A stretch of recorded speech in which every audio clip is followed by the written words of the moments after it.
आज हम लोग क्लास 9 के RS अग्रवाल बुक के एक्सरसाइज नंबर 2D को करेंगे, जो कि रिलेटेड है पॉलिनोमियल से। और ये एक्सरसाइज बेस्ड है फैक्टर थ्योरम और रिमाइंडर थ्योरम पे। हम लोग पहले फैक्टर थ्योरम और रिमाइंडर थ्योरम को रिकॉल करते हैं, फिर हम लोग एक्सरसाइज बनाना शुरू करेंगे। अगर कोई पॉलिनोमियल है px और डिवीजर है gx से px को डिवाइड करते हैं।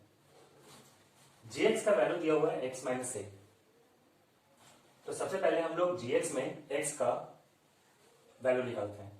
That means 0 of x minus A. Zero निकालने के लिए जिस किसी भी पॉलिनोमियल का जीरो निकालना हो उसे जीरो के बराबर कर देते हैं। तो g equal to zero put करने पे हमें x minus a equal to zero मिलेगा और x का वैल्यू हमें a मिलेगा। x is equal to a। Polynomial gx को सोल्व करके x का जो वैल्यू हमें मिलता है वो वैल्यू हम लोग पॉलिनोमियल p में पुट कर देते हैं। पॉलिनोमियल p का वैल्यू निकालने पे जो हमें मिलता है वो रिमाइंडर होता है। दैट मीन्स gx से x के वैल्यू को कैलकुलेट करके उसी वैल्यू के लिए पॉलिनोमियल px का वैल्यू निकालते हैं।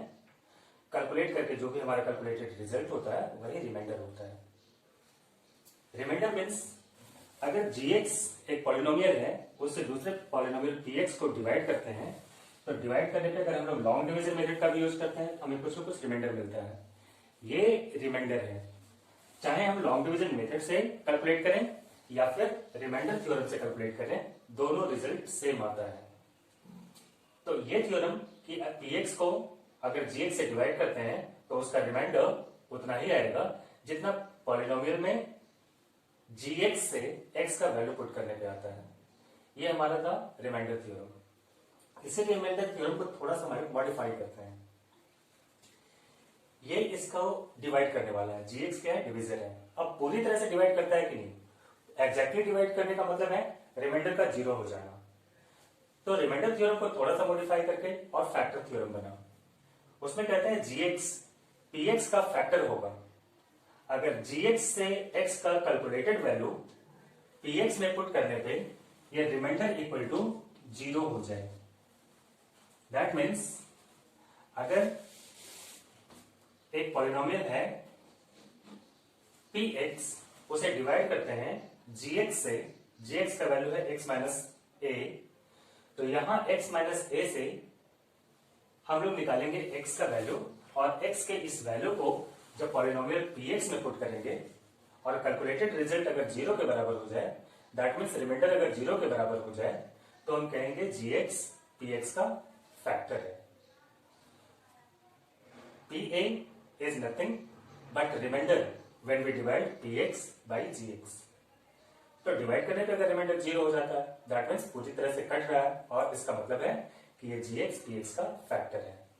ये दोनों कॉन्सेप्ट हमें याद रखना चाहिए और तब हम एक्सरसाइज 2D के सारे क्वेश्चंस को आसानी से बना पाएंगे।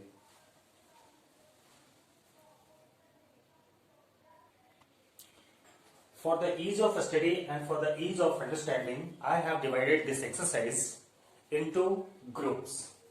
There are altogether 9 groups which I have formed in this chapter. In first group, there is question number 1 to 10, second group 11, third group 12 to 17, fourth group 18 and 23, 18 to 23, 19, 20, 21. These are different type, 22, 24, 25 and 26. This is not 18 to 23. This is in fact 18 and 23. These two questions are similar. तो exercise के इतने सारे group बनाने के बाद अगर हर एक group में से मैं एक क्वेश्चन सॉल्व करूंगा तो उससे उसके बाद के उस ग्रुप में बाकी के क्वेश्चन को सॉल्व करने का कॉन्सेप्ट आपको मिल जाएगा। आइए हम लोग शुरू करते हैं।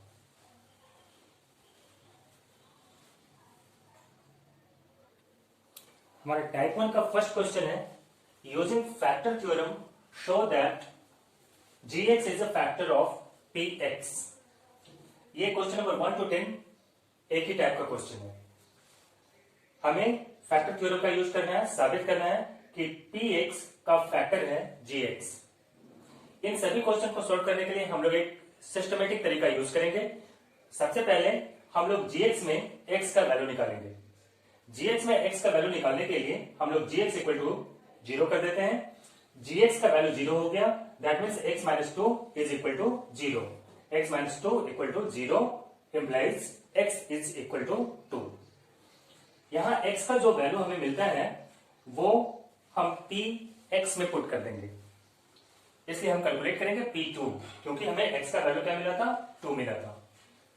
P2 इज इक्वल टू, यहां x क्यूब था वहां हम 2 क्यूब लिख देंगे, -8, कांस्टेंट में कोई चेंज नहीं होता, जहां x होता है सिर्फ वहां हम 2 पुट करेंगे। 2 cube -8 is equal to 8 - 8 which equals to 0। P2 is equal to 0, that means remainder equal to 0, and remainder is equal to 0 means gx is divisor of, that means gx is factor of px.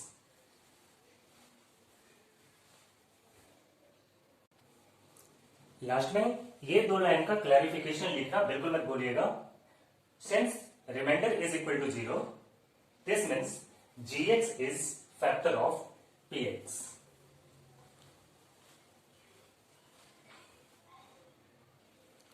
In question number 11, we have to show that p minus 1 is factor of p to the power 10 minus 1 and also p to the power 11 minus 1. Dividend है p to the power 10 minus 1 and p to the power 11 minus 1. Dividend को हम polynomial f मान लेंगे। यहां dividend 2 है तो हम उसे f1 और f2 का नाम देंगे, और जो वेरिएबल यूज हुआ इस पॉलिनोमियल में वही वेरिएबल यहां यूज होता है। So let f1p is equal to p to the power 10 minus 1 and f2p is equal to p to the power 11 minus 1. Now let us come down to divisor p minus 1, उसे हम लोग g से denote करते हैं। सो gp is equal to p minus 1. For gp equal to 0, we get p equal to 1. Divisor में जो p का value आया, जो वेरिएबल का वैल्यू आया, वही वैल्यू हम इन दोनों पॉलिनोमियल में पुट करेंगे। सो f1 at 1, f1 p पे निकालना था और p का वैल्यू कितना है, 1 आया, तो f1 at 1 this equals to p to the power 10 means 1 to the power 10 minus 1, जहां जहां p था वहां हमने 1 पुट करना है। तो 1 पे पावर चाहे कितना भी कर दें, चाहे 10 करें या 11 करें या 12 करें, कुछ भी करें, वो हमेशा 1 ही रहेगा। तो 1 minus 1 that equals to 0. Here we get remainder equal to 0. Again come down to second polynomial, f2 at 1. This also equals to 0. So in first case and second case, in both of the cases, we get remainder 0. And if remainder is 0, that means gx is factor of f1x and f2x.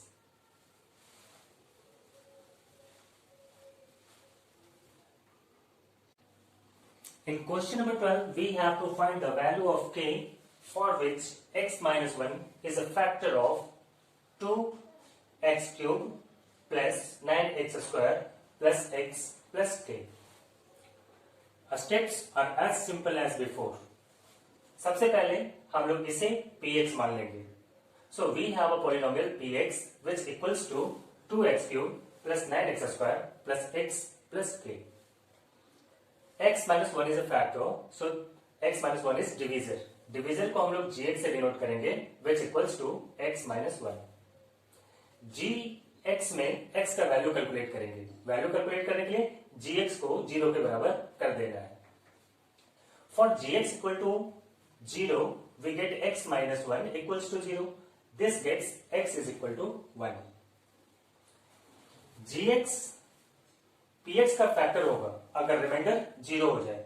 Reminder cut निकालने के लिए हम लोग क्या करेंगे, x के इस value को हम लोग इस पॉलिनोमियल में पुट करेंगे। For gx to be factor of px, p1 ये value p1 is equal to 0, that means remainder equals to 0। अब लेफ्ट साइड में हम लोग p1 का वैल्यू लिख देंगे, यहां जहां x था वहां 1 पुट करेंगे। So 2 into 1 cube plus 9 into 1 square plus 1 plus k. Right side में क्या है? 0 है। For the is in writing I have written it here. अब इसे कैलकुलेट करेंगे।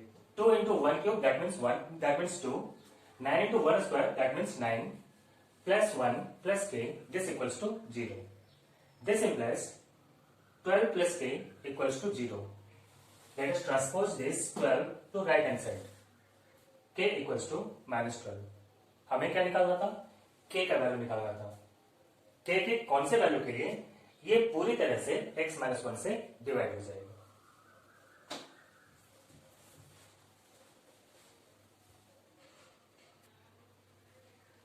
In question number 18, without actual division, we have to show that x cube minus 3x square minus 13x plus 15 is exactly divisible by x square plus 2x minus 3. Let us first follow the beginning steps. Let this polynomial is px and this divisor is gx. यहाँ gx की degree है 2, x का power है 2। तो अगर किसी भी polynomial में x की पावर 2 है तो x का 2 सॉल्यूशन आएगा। अगर x का पावर 1 है तो 1 सॉल्यूशन मिलेगा, x का 1 वैल्यू मिलेगा। अगर पावर 2 है तो x का 2 सॉल्यूशन मिलेगा। अगर पावर 3 है तो 3 सॉल्यूशन मिलेगा।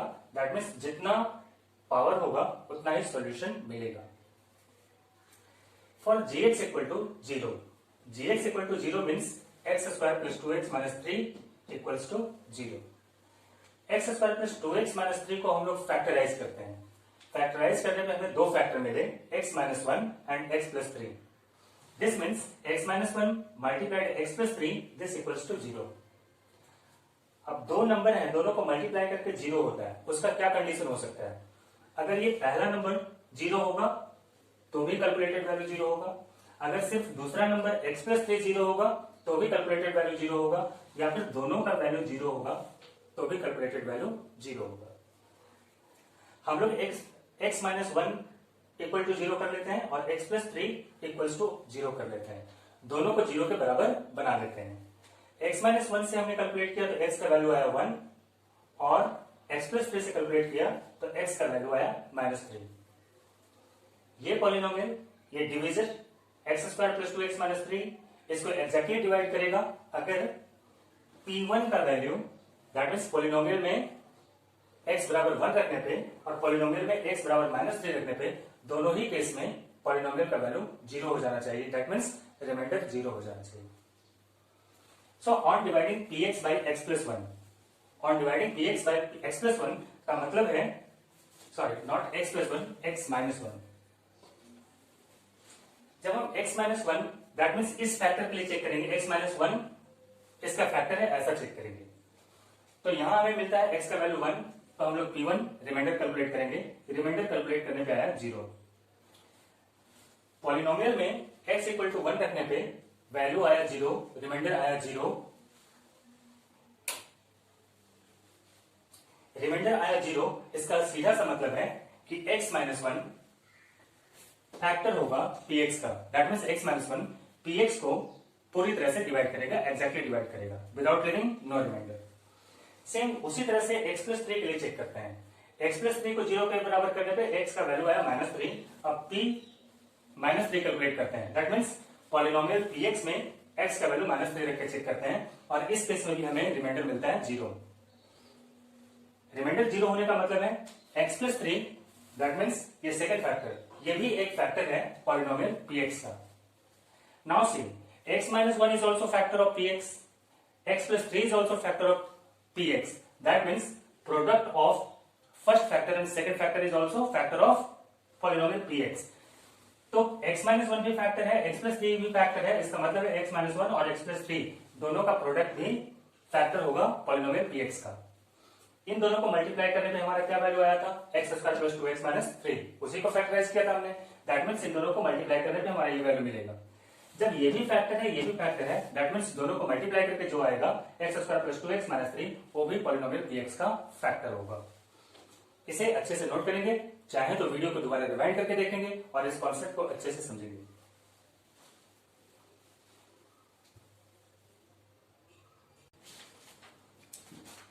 क्वेश्चन नंबर 19 में एक पॉलिनोमियल दिया गया है x³ + a x² + bx + 6।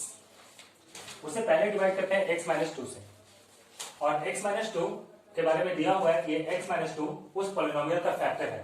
That means x-2 divides that polynomial without leaving any remainder. In the second case, when this polynomial is divided by x-3, it leaves a remainder 3. That means x-3 is not a factor of this polynomial. इस x-3 से जब इस polynomial को divide करेंगे तो हमारा reminder आता है 3। अब ये दो कंडीशन दिए हुए हैं और हमें निकालना है इस पॉलिनोमियल में a और b का वैल्यू। a और b का वैल्यू हम लोग स्टार्टिंग स्टेप जैसा करते हैं बिल्कुल वैसा ही करेंगे। पॉलिनोमियल को क्लियरली लिख लेंगे px, और यहाँ दो डिवीजन है, एक को हम मान लेंगे g1x और दूसरे को मान लेंगे g2x। तो हमारा पहला डिवीजन था x-2, g1x = x-2। जब x-2 का वैल्यू 0 करेंगे तो हमें मिलेगा x का वैल्यू 2। तो पहले डिवीजन से हमें x का वैल्यू मिला 2 और दूसरे डिवीजन में x का वैल्यू मिला 3। ये फर्स्ट डिवीजन इसे पूरी तरह से डिवाइड करता है। दैट मीन्स पॉलिनोमियल में x = 2 का वैल्यू रखने पे रिमाइंडर 0 होगा, और सेकेंड डिवीजन से हमें मिला x = 3। जब x = 3 ये वैल्यू इस पॉलिनोमियल में पुट करेंगे तो हमारा रिमाइंडर 3 आएगा। दैट मीन्स पॉलिनोमियल पे इस पॉलिनोमियल का वैल्यू 3 रखने पे, x = 3 रखने पे हमारा रिजल्ट कितना आएगा? 3 आएगा। हम लोग इसी दिए गए क्वेश्चन को, कॉन्सेप्ट को पुट करेंगे। g1x से हमें जो वैल्यू मिला x = 2, उसे हमने पॉलिनोमियल p में px में रख के देख लिया, और दिया हुआ था कि p2 = 0, दैट मीन्स रिमाइंडर = 0। पूरा डिवाइड करता है, दैट मीन्स रिमाइंडर क्या होगा? 0 होगा। That means p2 will be = 0। LHS में हम 2 की जगह 2 का वैल्यू रखते हैं, सॉरी x की जगह 2 का वैल्यू रखते हैं, तो हमें मिलेगा 2³ + a × 2² + b × 2 + 6, और RHS में क्या था? 0 था। अब हमारा फिर से एक इक्वेशन बन रहा है, 2³ = 8 + 4a + 2b = 6। सोल्व करने पे हमें मिला 4a + 2b = -14, क्योंकि 8 + 6 14, 14 को ट्रांसपोज कर दिया राइट हैंड साइड पे। फिर 2 कॉमन इससे भी लिया, 2 कॉमन इससे भी लिया, और ये अपोजिट साइड में डिवाइड जाके कर देगा, हमारा आएगा -7। ये हमारा इक्वेशन 1 था।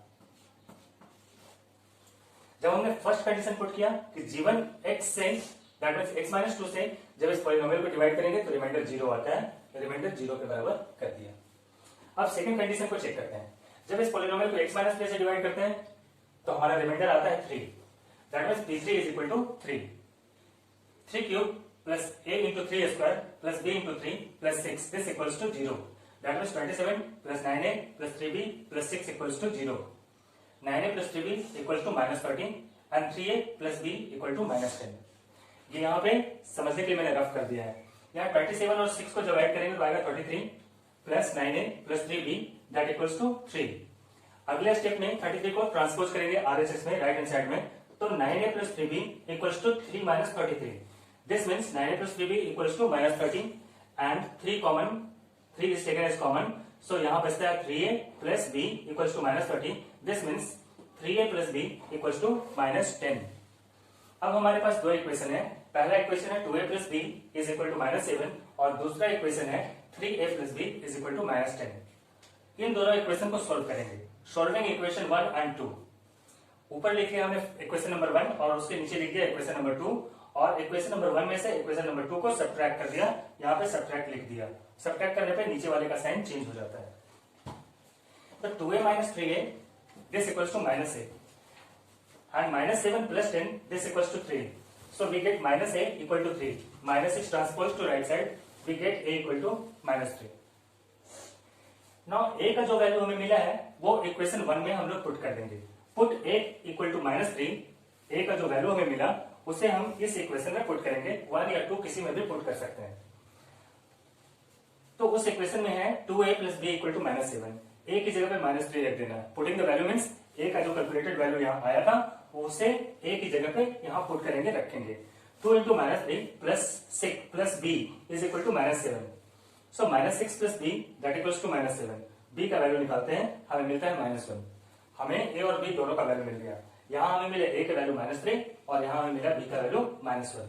यही वैल्यू हमें निकालना था इस कंडीशन के आधार पे। जैसे क्वेश्चन नंबर 19 है बिल्कुल वैसा ही 20 बनेगा और वैसा ही 21 भी है। क्वेश्चन नंबर 22 में हमारे सामने कंडीशन दिया हुआ है, पॉलिनोमियल है px² + 5x + r और उसके दो डिवीजन है x - 2 and x - half.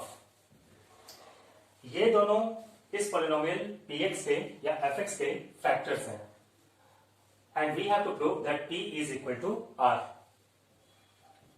Like usual for beginning step, fx इस वाले पॉलिनोमियल को हम लोग पॉलिनोमियल fx मान लेते हैं, फर्स्ट डिवीजर को g1x और सेकंड डिवीजर को g2x।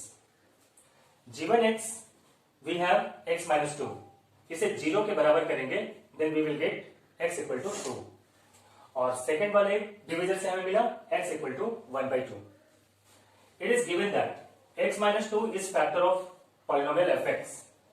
x - 2 is factor of polynomial fx, that means x - 2 में जो x का वैल्यू आया 2, अगर पॉलिनोमियल में दैट मीन्स पॉलिनोमियल fx में x की जगह 2 रखेंगे तो रिमाइंडर हमारा आएगा 0।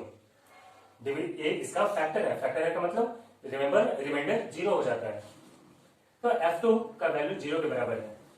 2 पुट करने पे हमें मिला 4p + 10 + r और RHS में हमें मिला 0। सेम यही स्टेप्स हम लोग अप्लाई करेंगे सेकंड फैक्टर पे। ये भी फैक्टर है, दैट मीन्स पूरा डिवाइड करता है, दैट मीन्स रिमाइंडर 0 होता है।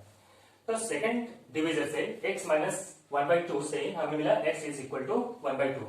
अब x का ये वैल्यू x = 1/2 इसे हम पुट करेंगे फिर से उस पॉलिनोमियल fx में, हमें मिलता है f 1/2, this is again equal to 0। This means p × 1/2 whole square plus 5 × 1/2 plus r that equals to 0। 1/2 square we get 4 which is equal to p/4 plus 5/2 plus r, this equals to 0। Let us take LCM. LCM is 4, so we get p + 10 + 4r that equals to 0। ये 4 को transpose करेंगे RHS में तो 4 जाके इधर divide में है, इधर मल्टीप्लाई में हो जाएगा, तो हमें मिलेगा p + 10 + 4r that equals to 0। We have got two equations. The first equation 4p + 10 + r equal to 0 and second is p + 10 + 4r is equal to 0। यहाँ आप ध्यान से देखेंगे ये भी 0 के बराबर है और ये भी 0 का बराबर है, दैट मीन्स अगर RHS पार्ट सेम है तो LHS पार्ट भी क्या होगा, सेम होगा। हमने क्या किया, from equation 1 and 2 LHS = LHS, दोनों इक्वेशन का LHS को बराबर कर दिया। कैलकुलेट करने पे 10 कैंसिल हो गया क्योंकि दोनों तरफ पॉजिटिव है। P को हमने लेफ्ट में ट्रांसपोज कर लिया और R को हमने राइट में ट्रांसपोज कर दिया। यहाँ P पॉजिटिव था तो लेफ्ट में ट्रांसपोज करने पे -P, 4p -P और राइट साइड में 4r पहले से था, r को हमने RHS में ट्रांसपोज किया, we get -r। So finally we get 3p = 3r। 3 cancel both side, दोनों तरफ मल्टीप्लाइड है तो दोनों तरफ कैंसिल हो जाएगा and we will get finally p = r। हमें यही प्रूव करना था and we have successfully proved that.